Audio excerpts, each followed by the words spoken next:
Alors, Willy Crotoni, je suis vigneron caveur à Satigny. J'ai créé mon domaine en 1990 et assez rapidement, vu les problèmes du marché, je me suis rapproché d'une de mes collègues, Françoise Berger, qui est malheureusement aujourd'hui décédée, qui avait le domaine des Gondettes à Satigny. On s'est rapproché, on a petit à petit créé un groupe de réflexion par rapport à la question des marchés, de la viticulture, de l'agriculture.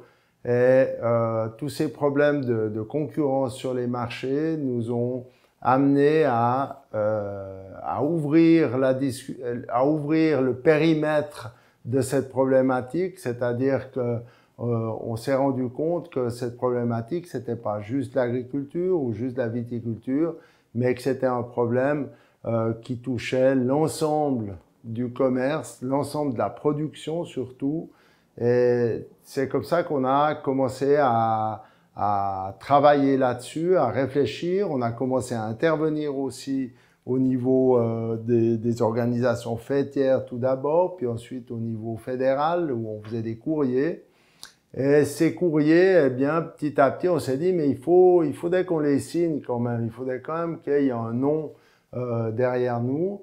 Et c'est à ce moment-là qu'on s'est dit, ben, pourquoi pas la vrille? Et la vrille, c'est cet organe de la vigne, un petit peu en forme de tire-bouchon souvent, qui permet à la plante de s'accrocher, de résister, de s'accrocher au fil de palissage, de s'accrocher à des arbres, à des plantes, à des autres plantes. Et donc, c'est vraiment un organe qui image très bien l'idée de résistance, d'opposition. Avec Françoise Berger, on a petit à petit, on s'est dirigé vers une opposition au libre-échange, à l'ouverture des marchés, comme on l'appelle. On a créé, on a édité une petite brochure qui s'intitulait Le protectionnisme, une politique d'ouverture. Et on a continué la réflexion dans ce sens-là et à expliquer, à approfondir cette notion d'ouverture avec le protectionnisme, alors que très souvent le protectionnisme est vu comme une politique de fermeture. Eh bien non, c'est une politique d'ouverture parce que c'est une politique qui émane du peuple, de la population, de l'idée de protéger la population. Mais quand une population se protège, elle reconnaît aussi l'importance à chaque population de se protéger. C'est à ce titre-là que c'est une politique d'ouverture. Chaque pays, chaque population a des normes de fabrication, des normes de protection sanitaire. Et ça, c'est des choix de chaque peuple. Et les peuples qui sont OK avec le protectionnisme, eh bien, c'est des peuples qui reconnaissent l'importance pour chaque pays d'avoir le droit de décider de leurs normes, de mettre en avant leurs choix.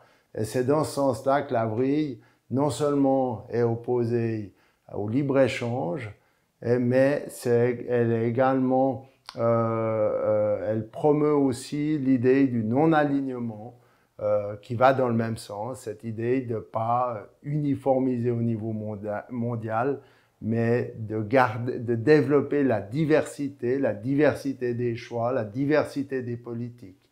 En agriculture, on nous impose de plus en plus la biodiversité, mais on est dans une société qui en fait est en train de tout uniformiser. Et à ce titre-là, la vrille, eh bien, elle demande la diversité, la liberté des choix. Et c'est pour ça que on se bat contre les accords de libre-échange, mais on est OK qu'il faut des accords, il faut des conventions dans le cadre des échanges.